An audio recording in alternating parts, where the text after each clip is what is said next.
picture this. You are like, you're walking the dog at night. Right, just a normal routine. Exactly. And the streetlights are flickering just a little bit, throwing these weird long shadows across the pavement.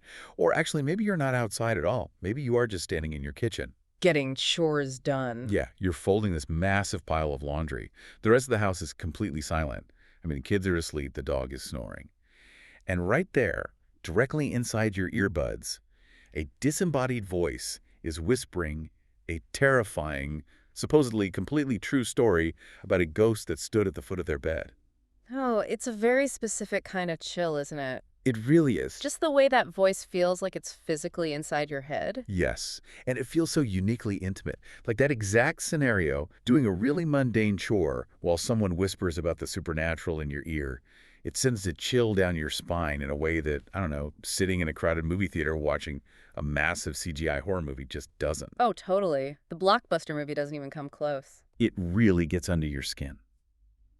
And that feeling, that deeply personal, deeply unsettling mechanic of fear, is exactly what we are exploring in this deep dive today. Because, it's not just a random phenomenon. There is a very specific underlying architecture to why that works so incredibly well. Exactly. We want to figure out how the ancient, deeply human tradition of gathering around a campfire to share folklore, which is something we've literally done for millennia, how that has evolved into this modern, digital, true horror audio format. Right. Because it turns out listening to these stories isn't just about getting a quick jump scare while you fold your socks. It's way more complicated than that. He's actually doing a lot of heavy lifting psychologically. Yeah, these digital campfires are actively playing with your belief systems. They are revealing some incredibly hidden cultural biases around gender that I probably never even noticed before. Most people definitely don't. And they are completely fundamentally changing our relationship with physical places. It really is a massive shift in how we process the unknown. We are looking at a space where mass media intersects with the most personal, inexplicable, often terrifying moments of an individual's life. And to do this, we are pulling from a really fascinating stack of sources today. Our primary guide through the dark here is a brilliant 2024 master's thesis by Melanie Claire McNeil. Out of the University of Oregon Folklore Program, right? Yes, exactly. And the thesis is titled, Never Ever Turn Out the Lights, Podcasts, Supernatural Personal Experience Narratives, and Folkloric Transmission. Which is quite a mouthful, but it's a fantastic paper. It really is. And to make sure we are, grounding that heavy academic research in the real world, we are also pairing it with actual Apple Podcasts metadata. We've got show descriptions, listener reviews. Yeah, real reviews for hit true horror shows. Yeah. Especially the massive hit show Spooked. Which is crucial, honestly, because looking at the metadata and the reviews tells us how the audience is actually reacting. It's not just about how the creators intended them to react, but what the listeners are really feeling. Right, the boots on the ground reaction. But before we get too far into the weeds of all that, we really need to define some terms. McNeil's entire thesis revolves around this one acronym, SPEN. Ah, yes. The SPEN. I know we threw that out there at the title of her paper, but let's break it down. What exactly are we talking about when we say SPEN? Well, SPEN stands for Supernatural Personal Experience Narrative. Okay. And if you talk to hardcore folklorists, they also sometimes call this a memorate. A memorates. Yeah, that's a term coined back in, I think, the 1930s or 40s by a Swedish scholar named Carl Wilhelm von Sydow. Essentially, a SPEN is a first-person story about a supernatural encounter. Okay, let's unpack this a little bit because I want to be clear. So it's not just a spooky story. Yeah. Like if I tell you that my cousin's roommate played with a Ouija board and summoned a demon, is that a SPEN? No, absolutely not. That would be classified more as a legend or specifically an urban legend. Oh, because of the degrees of separation. Yeah, exactly. The friend of a friend aspect completely removes it from being a personal experience. And it's also not, a fictional horror story written by Stephen King for a novel. Right, it's not fiction. Right. A true SPEN is someone looking you in the eye, or in this case, speaking directly into a microphone and saying, "This inexplicable, terrifying thing happened to me. I was there, and I am telling you my personal truth." I saw this with my own two eyes. Yes, exactly. That's the absolute core of it. The vulnerability of a person claiming something totally unbelievable, but demanding you believe them because they actually lived it. And what I find so fascinating about the history of the SPEN is that, well, for a very long time, the academic world completely turned its nose up at these stories. Wait, really? They just ignored them? Pretty much. They are entirely dismissed. Folklorists of the past prioritized things that felt grander or, more culturally significant, like epic myths, ancient ballads, big creation The stories. stuff that goes in textbooks. Exactly. The personal ghost story was written off as just common, marginal narrative. It was viewed as silly superstition or uneducated gossip. Wow. But that attitude has clearly shifted, right? Because right now, we're sitting in the middle of a massive resurgence of these stories. Oh, complete. I mean, these personal narratives are exploding in popularity. They are literally everywhere. They are having a major renaissance, and it's happening specifically in audio. It's really following the exact same trajectory as the massive boom we saw in true crime. Oh, that's a great comparison. Yeah, because true crime merges our human fascination with dark, taboo realities with a desire to solve a puzzle, right? True horror merges the human need for storytelling with the sheer, unparalleled intimacy of the audio medium. People love that peek behind the curtain. They do. They are drawn to these stories because they offer a glimpse into something totally outside our everyday, boring reality, but they are presented as absolute, undeniable fact. Which makes me realize, before we look at the monsters themselves, before we look at what is actually scaring us, we really need to understand how it is reaching us. The delivery method. Exactly. The delivery feels just as important as the ghost itself. So let's talk about the technology. How does listening on our modern devices actually change the ancient act of sharing a folktale? To understand that, we really need to talk about a concept from media studies called affordances. Affordances. Yes. An affordance is essentially what the physical nature of an object allows a person to do with it. It's the relationship between the tool and the human using it. Can you give me an example so I can kind of picture what you mean? Sure. So think about the physical nature of a television. Okay, a TV. A TV affords visual storytelling. It gives you bright colors, moving pictures, cinematic scope, but it demands something in return. What does it demand? It demands that you sit down in front of it. It glues you to the couch. It traps you in the living room. Right, you can't really watch a movie while you're mowing the lawn. Exactly. Or take a physical book. A book affords deep, slow imagination, but it requires your eyes and both of your hands to physically hold it open. You definitely can't read a novel while driving a car. Not safely, anyway. Right. But the affordances of a mobile audio player, like your smartphone, your AirPods, those are entirely different. Because it's completely frictionless. Like, you can literally have it in your pocket while you were standing in the produce aisle at the grocery store, Yeah. just deciding between apples and oranges. Exactly. It is portable and it is hands-free. And because of those two specific affordances, it creates a deeply intimate parasocial relationship between you, the listener, and the narrator. Because it's coming with you everywhere. Yes. You're bringing this voice into your most private, mundane, unguarded moments. You aren't sitting in a dark theater with 300 other people screaming at a jump scare. You are completely alone, and this voice is speaking exclusively to you. Okay, I want to hold on to that thought for a second, Mm. because as you're talking about the phone being in our pocket and this voice talking only to us, I'm getting this really weird image. Uh-oh. What is it? Are you saying that by putting in earbuds, the listener is basically acting as a digital medium actively conducting a seance? Oh, wow. Because think about it, the podcast host or the person submitting the story is just this floating, disembodied voice. It follows you from the kitchen, down the hallway, into the laundry room, whispering right in your ear. It is literally exactly like a haunting. We are inviting the ghost in. I actually love that analogy. It's surprisingly accurate to the physiological reality of wearing earbuds. Really? Yeah, because the medium itself is inherently ghostly.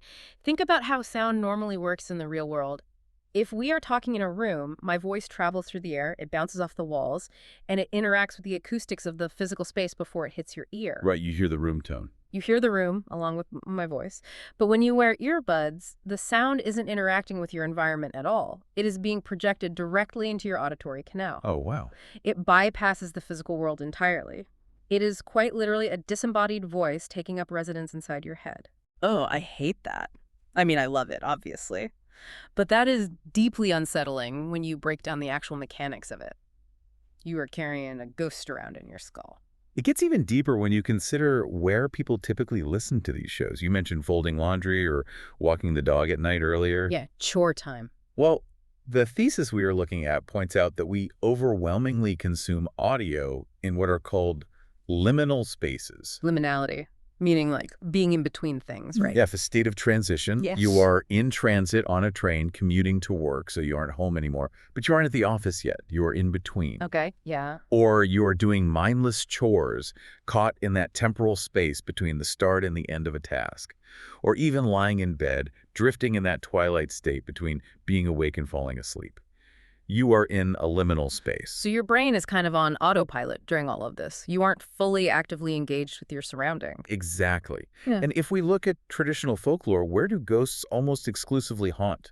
Oh, they haunt liminal spaces. Yes. They haunt staircases, which connect two floors but aren't really rooms themselves. They haunt hallways. They haunt crossroads. Or they appear at dusk or dawn. Right, the liminal times between day and night.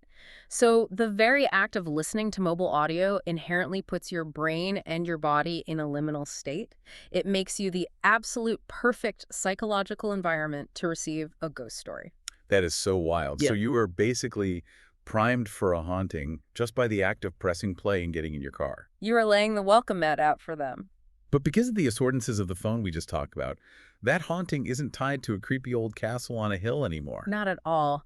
The portability completely detaches the haunting from geography. The supernatural story travels with you. Right.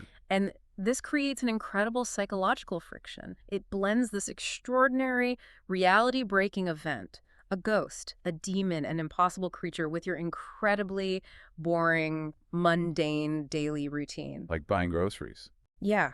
You are buying toothpaste at a brightly lit pharmacy while someone in your ear is crying as they describe a demonic entity standing over their child's crib. That jarring juxtaposition is what makes modern audio folklore so uniquely effective. That sneaks up on you when your guard is totally down. Yeah. All right, so now that we understand the psychological mechanics of why the earbuds themselves feel like a haunting, let's look at the actual content. Let's look at the two very different ways these digital seances are structured to actually capture your attention. Because there's definitely not just one way to do it. Exactly. If you spend any time browsing true horror shows, you quickly realize they are not all built the same. The thesis outlines two main formats or modes of storytelling that completely dominate this space right now: the case study and the compilation. And these two modes aren't just, different formatting choices for pacing. They represent two wildly different philosophies on how to generate fear and how to demand belief from an audience. Let's start with the case study, because it's probably the most famous right now. Yeah. The prime example here is the hit show Spooked. A massively popular show. Oh, huge. And for some context, Spook has a really interesting pedigree. It originally started as a special Halloween spin-off of the public radio show Snap Judgment. Right, hosted by Glenn Washington. Yes. It moved from WNYC to the Luminary subscription platform for a while, and now it's produced by KQED. It has major heavy-hitting public radio DNA. The case study format is all about intense, deep focus. They typically feature just one, maybe two stories per episode. It's an incredibly highly produced format. They don't just have a host casually read a letter. They actually interview the submitter and use the submitter's real trembling voice to tell the story. And then they take that voice and surround it with rich, cinematic sound design. Exactly. The thesis calls it journalistic sensationalism. They use it to build almost unbearable tension. Sensationalism usually has a really negative connotation, right? Like Right. cheap tabloids or clickbait. But here, it's almost an art form. Yeah, sensationalism in this context is just a tool. It is the deliberate use of striking content, emotional hyperbole, and an immersive audio mise-en-scène to demand a physical and emotional reaction from the listener. They want to make you sweat. They want your heart rate to go up. They are engineering a physical response. Right. Now, contrast that high-gloss public radio production with the compilation format. We are looking at shows like Anything Ghost, which has been running since 2006. 2006. Think about that. 2006 is practically the stone age of podcasting. It really is. The creator, Lex Wall, has been doing this forever, often running a VIP paywall for his massive archive. Or you look at newer compilation shows like Odd Trails. These shows do not do deep, investigative dives into a single person's trauma. Instead, they feature 5, 6, maybe 7 short, user-submitted text stories per episode. And the host just reads them out loud. That's it. The sound design is incredibly stripped down, maybe just a low, ominous drone in the background, sometimes nothing at all. It creates this very casual campfire, friend of a friend vibe, just someone reading a spooky email they got over the weekend. The compilation mode relies entirely on volume and unvarnished presentation. The amateurish charm isn't a flaw in this format, it is the entire point. It feels grassroots. It feels like you are sitting in a dimly lit basement listening to a friend read letters. To really illustrate how different these philosophies are, McNeil's thesis compares how both formats handle a very similar type of supernatural entity. Specifically, the classic hooded figure standing in a bedroom. A very common trope. Super common. So let's look at the compilation show. Anything Ghost first. The host, Lex Wall, is reading an email from a submitter, and he just matter-of-factly, in his normal speaking voice, reads this. I opened my eyes and saw a hooded figure standing beside my bed. I couldn't see a face or hands. It was only there for a moment and then gone. I went to my mom and dad's room and had no further visits. And that's the end of the story. That's the whole thing. It is so incredibly brief. It is almost aggressively anticlimactic. I mean, you see a faceless monk hovering in your bedroom, and the resolution is, I went to my mom's room and nothing weird ever happened again. Right, but see, that anticlimax is exactly what gives the compilation format its aura of authenticity. How so? Because real life is almost never structured like a 3-act Hollywood movie. Yeah. There isn't always a dramatic climax where you fight the demon with holy water. Sometimes you see a terrifying monk in your room, you run to your mom, and then you just grow up and nothing weird ever happens to you again. It just ends. Yeah. All right. By presenting it so plainly, without sweeping orchestral music or dramatic pauses, the compilation format sends a very specific signal to the listener. It says, we aren't trying to trick you with editing. We aren't Hollywood. Here are the raw, boring, terrifying facts. Okay, so that's the raw, unfiltered approach. Now compare that to the case study format. Let's look at an episode of Spooked called Lady Grimm. They also have a hooded figure in a bedroom. But here, the narrator is using her own voice. And she goes into agonizing, vivid detail. She describes a figure standing at the front of a hay wagon in a black cape. She says, it looks like a female version of the Grim Reaper. And her voice literally breaks as she says, that image is burned in my mind until the day I die. And what is the production team doing underneath her voice while she says that? Oh, they are doing the most. They are laying down these rising, thumping heartbeat sound effects. The music is eerie and tense, swelling up in the background. They are adding audio echoes to her words. It is specifically designed to pull maximum intense emotion out of the listener. The diverging strategies for demanding belief are just so apparent here.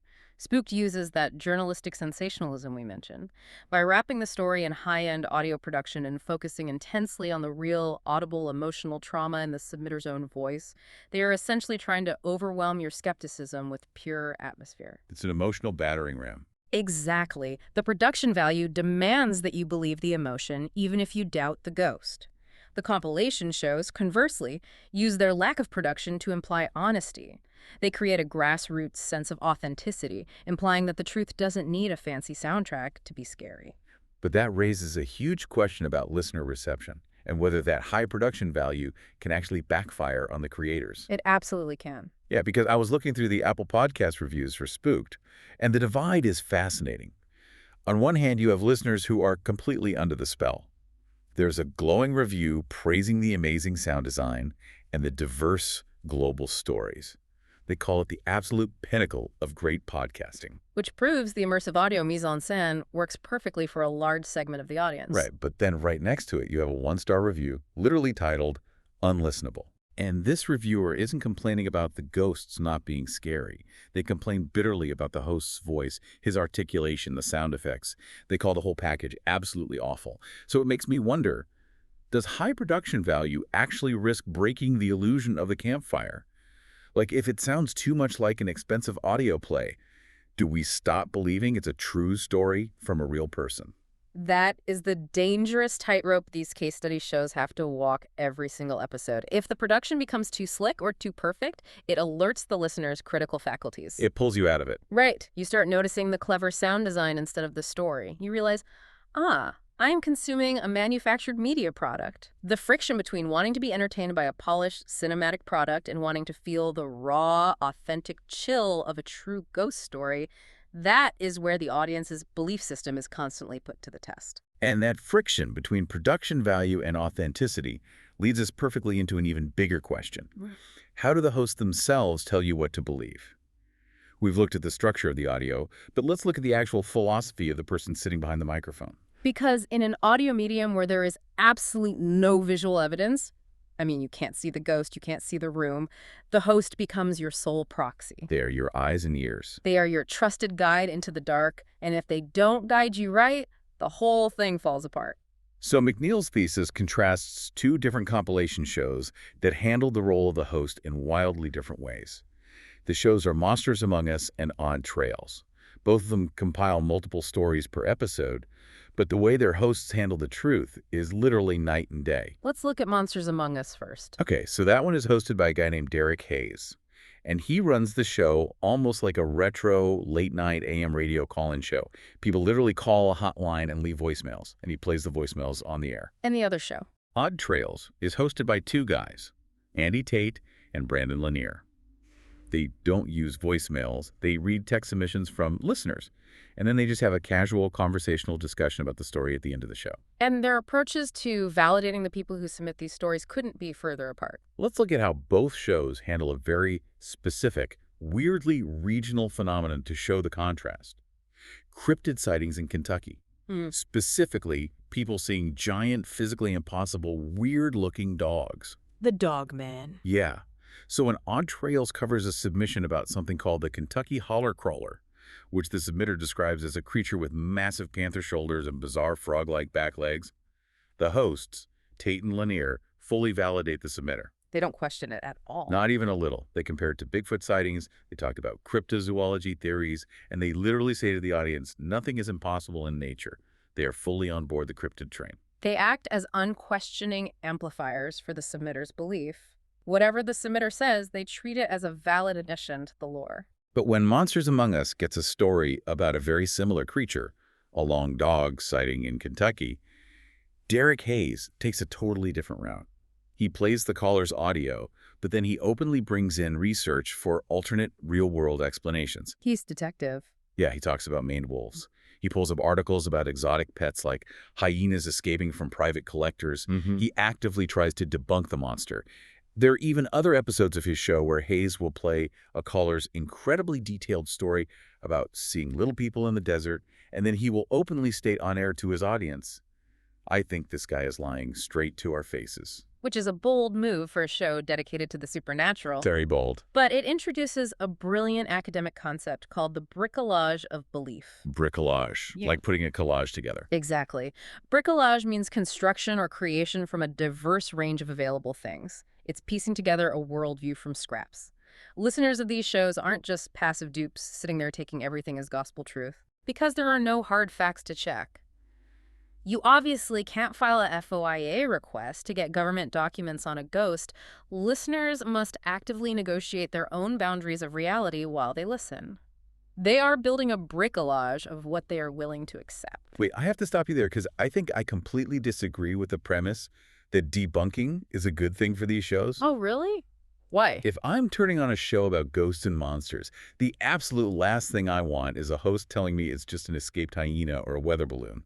Doesn't that kill the entire vibe? Yeah. Why would anyone listen to a supernatural show just to hear the host call the guests liars? You'd think so, wouldn't you? It seems counterintuitive to the whole genre. But if we pull back and look at the psychology of the audience, a skeptical host actually builds a much deeper intimacy with a specific type of listener. How does calling someone a liar build intimacy? That sounds like a great way to alienate people. Because by openly doubting the truly outrageous stories, Hayes establishes a rigid baseline of credibility. He is showing his work. He is proving that he isn't just going to accept any garbage thrown his way. Okay, I track that. So think about what happens when he finally does hear a story that he cannot debunk. When he throws his hands up and admits he is totally stumped and believes it might actually be supernatural, the listener feels incredibly validated. Oh. It creates a highly guarded safe space. It allows the listener to remain a skeptic in their daily life while still enjoying the thrill of folklore. It fundamentally says to the audience, you don't have to be a gullible fool to hang out here. Oh, wow. Okay, I see it now. So his skepticism makes the actual scary stories hit twice as hard because they had to pass his purity test to get through. Precisely. Yeah. He creates stakes. Conversely, Odd Trails builds intimacy through the exact opposite mechanism, a cycle of total, unconditional validation. By never doubting a story, they create a cozy, warm echo chamber of belief. And there is definitely a huge audience for that, too. Massive. Think about it. If you are someone who has actually had an inexplicable supernatural experience and you feel that society, your family, or your friends have mocked you or called you crazy for it, a show like Odd Trails feels like a sanctuary. It's therapeutic. It's a place where you are believed by default. Both methods, rigorous skepticism, and unconditional validation foster intense parasocial relationships between the host and the audience. They just use totally different psychological hooks to reel you in. So as a listener, you are constantly negotiating your own belief alongside the host, Exactly. figuring out where your personal line of reality is drawn. You're deciding if you're team hyena or team cryptid. Exactly. But that brings up a totally different side of this puzzle. Who are you actually listening to? And what kind of entities are they seeing? Because this negotiation of reality reveals some incredibly surprising cultural truths about gender that I had never considered before reading this thesis. Folklore has always, throughout all of human history, acted as a mirror reflecting society's hidden values and unspoken anxieties. Digital folklore is no different. The monsters we see tell us who we are. The thesis dives into the hard data on gender in these submissions, and the numbers are wild. Out of 95 supernatural personal experience narratives rigorously analyzed across these shows, the gender of the everyday people submitting the stories is surprisingly balanced. Very even. It is roughly 39% male, 45% female, and 16% unknown or anonymous submitters. A very even spread. Ghosts don't discriminate by gender when deciding who to haunt, apparently. Right, and the gender of the ghostly entities they are seeing is also almost perfectly balanced between male and female presenting spirits. But here is the massive kicker. The host? The hosts of these shows, the people in charge of the microphone, the gatekeepers of the content, are overwhelmingly male. All 5 hosts across the 4 main shows analyzed in this dataset are men. That discrepancy is glaring. You have a balanced population of witnesses, but a complete monopoly of male curators. But before we unpack the sociology of the hosts, we really should look at the entities themselves. How gender is performed by a ghost tells us a massive amount about what we subconsciously fear. McNeil breaks down the ghosts into 3 distinct types based on their gender presentation. First, we have what she calls the guardian male. And this was so interesting to me because it totally dispels the Hollywood myth of the violent, aggressive poltergeist. Yeah, throwing things across the room. Right, the extreme guy goes checking plates around the kitchen and screaming. In these actual personal stories, most male ghosts are fiercely protective. They act as sentinels. Exactly. Yeah. There's a story in Odd Trails about a listener who suffers from sleep paralysis and sees the infamous Hat Man. The Hat Man is usually a terrifying figure in lore. But in this story, the listener's grandmother explains that the Hat Man is actually a guardian doing his job to protect the family from worse things. Wow, a complete flip on the legend. Yeah. Or in an episode of Monsters Among Us, a dead male friend's ghost appears vividly in a dream to warn a driver, ultimately saving them from a fatal car crash. When you look at the guardian male, it is a clear reflection of idealized, nurturing masculinity manifesting from beyond the grave. Society values men as protectors, so when we see male ghosts, we often project that protective duty onto them. Then we have the female counterpart, the deviant femme. And again, this breaks the Hollywood stereotype. These aren't young, beautiful, weeping women in white nightgowns searching for lost lovers along the highway. The La Llorona trope? Right. They are overwhelmingly older, eccentric women who totally invert the comforting, nurturing grandmother trope. They take the expectation of maternal care and twist it into something malicious. Yes. For example, in an episode of Spooked, there is a truly harrowing story about the ghost of Aunt Opal. Aunt Opal was deeply abusive to her family in life, and she continues to be abusive and terrifying from beyond the grave. The deep fear here doesn't come from a monster with fangs. It comes from the total subversion of expected maternal, feminine care. Because you expect an aunt to love you. Exactly. And when she haunts you instead, it's a profound betrayal of the natural order. The guardian male and the deviant femme are fascinating because they show how we map our strict societal gender roles onto the afterlife. But the most significant category of entities in this research isn't male or female at all. Not even close. The third category is the genderless presence. And this makes up a massive 53% of all the supernatural stories analyzed. More than half. More than half. We are talking about dark, swirling masses of shadow, poltergeists that just aggressively knock heavy books off shelves without ever showing a face, or phantom disembodied voices that sound completely inhuman and synthetic. And there is a very deep sociological reason why the genderless presence is the most common and almost always the most terrifying to the submitter. Think about how we operate in the real world. We live in a society strictly bound by gender binaries. It is the absolute first thing your brain looks for. Oh, for sure. We use gender as a primary subconscious tool to categorize and understand a person within a fraction of a second upon first meeting them. It tells us how to interact. So when you strip that away, An entity that exists entirely outside of that binary represents the ultimate incomprehensible other. It strips away the comforting familiarity of a human face or a human category. because you can't categorize it. Right. If a ghost is an old man, you can conceptualize an old man. You might even try to reason with it. You cannot bargain with a swirling mass of geometric shadow. A genderless presence represents a total, terrifying breakdown of human categorization. It is the abyss staring back at you. Okay, that is deeply terrifying. But that brings me back to the gatekeepers, the hosts. Right, the men with the mics. If the people submitting these stories are equally men and women, and the ghosts they are seeing are equally men, women, and terrifying genderless blobs, why are all the hosts men? I was thinking about this and I want to bounce the theory off you. Go for it. Is the male podcast host basically acting as a respectable packaging for a genre that society used to write off as silly women's gossip? I think you are seeing exactly what the thesis is pointing at. Yes, historically supernatural personal narratives talking about feelings, bad vibes, strange intuitions, and things unseen inside the domestic space of the home. They were aggressively dismissed by male-dominated academia. Right. It was coded as uneducated women's folklore. It was seen as hysterical, frivolous, or just neighborhood gossip over the fence. So if a woman tells the story, it's a silly ghost story. Yeah. But if a man with a deep voice curates it, Having a male host with a traditional, booming, authoritative NPR radio voice or a late-night DJ cadence subtly legitimizes the content for a mass audience. It changes the framing entirely. it gives it weight. Suddenly, it frames the stories not as neighborhood superstition, but as serious, journalistic, investigative inquiry into the unknown. It applies a thick veneer of traditional masculine authority to what has historically been a feminine-coded space of domestic storytelling. The male host makes it okay for a broader, perhaps more skeptical audience to take the stories seriously. That is wild. The medium completely changes the message just by the literal pitch and gender of the voice delivering it to you.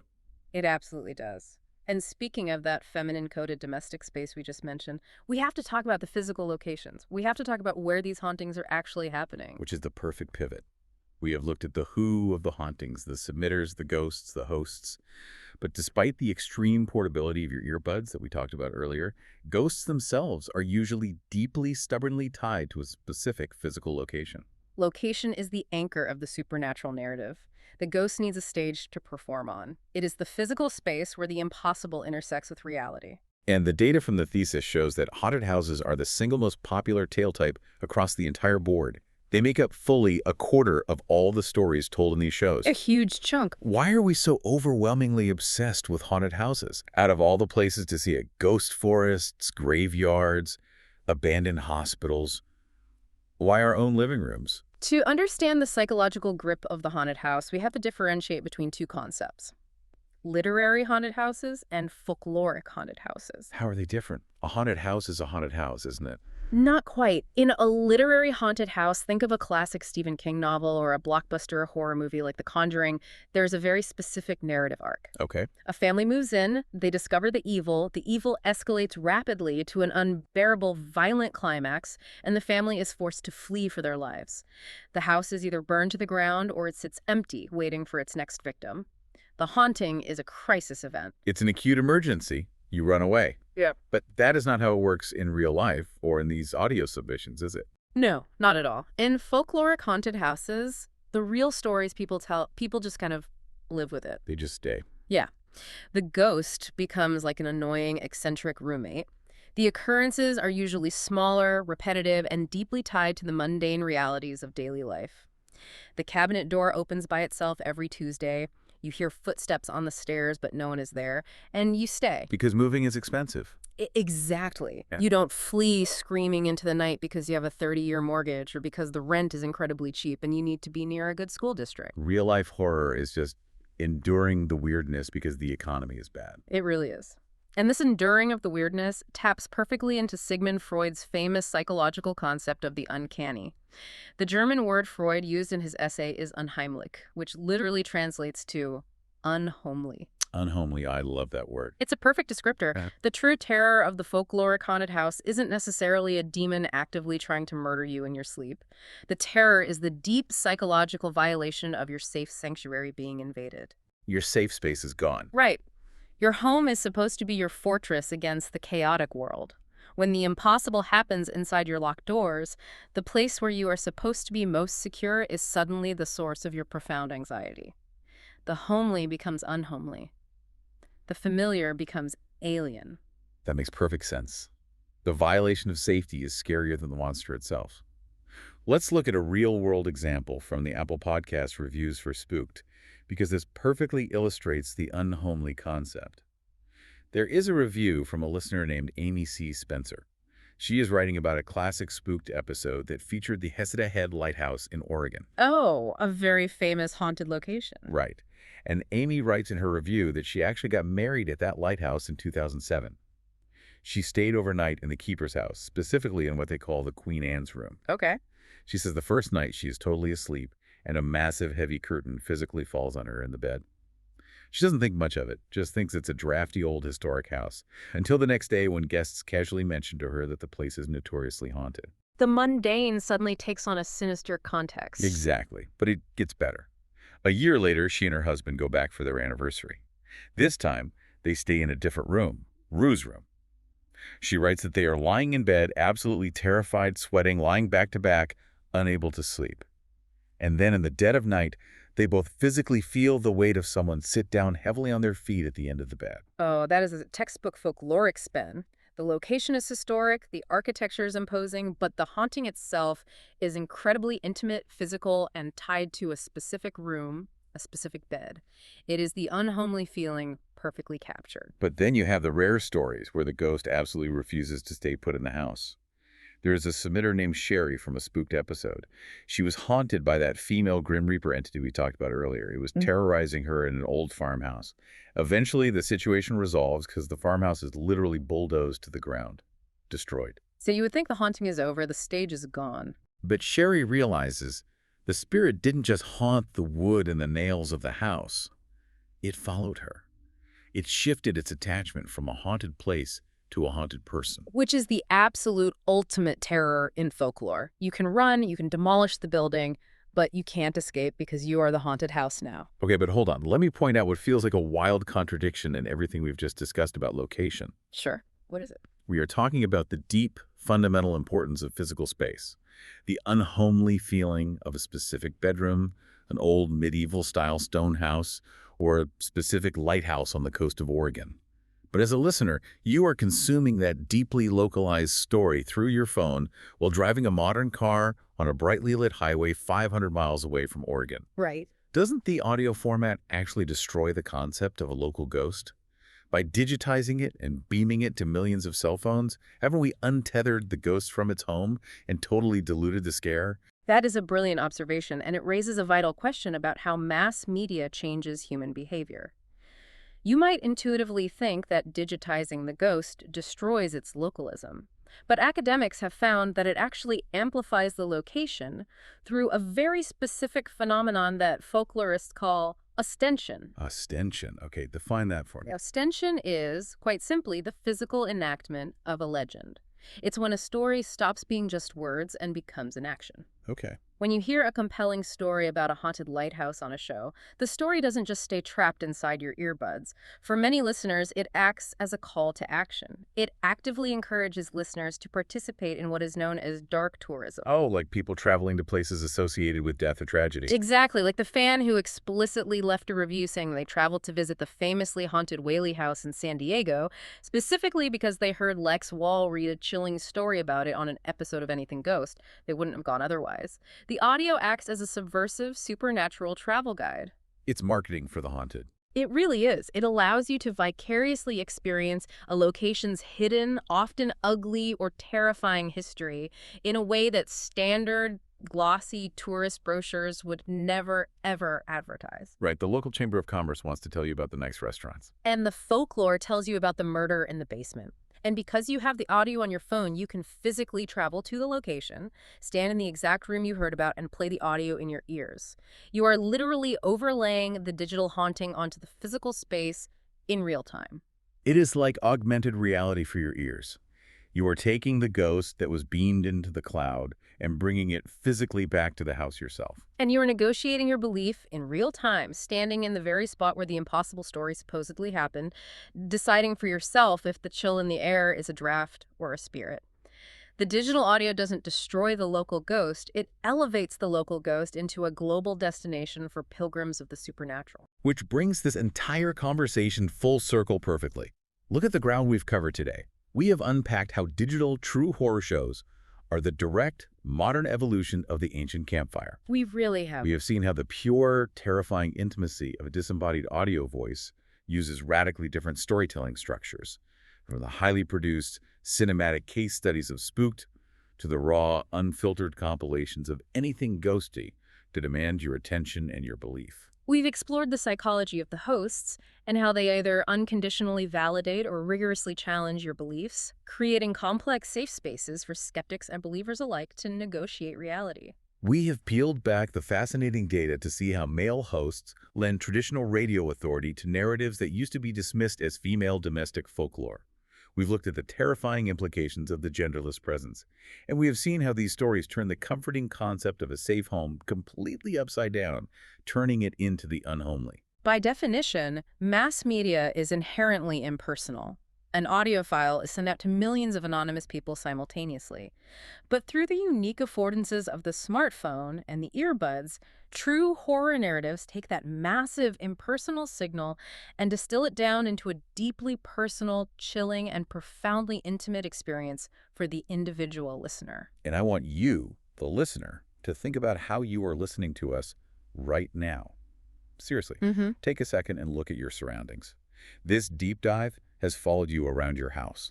Or maybe it has been sitting in the passenger seat of your car during your commute. Right there with you. In a very real way, we have acted as your own friendly little digital haunting for the last hour. You have been actively negotiating your belief with us today, deciding which of these academic theories resonated with your personal reality and which ones you completely rejected. Whether you realized it or not, you are actively participating in the folkloric transmission process right now, just by listening.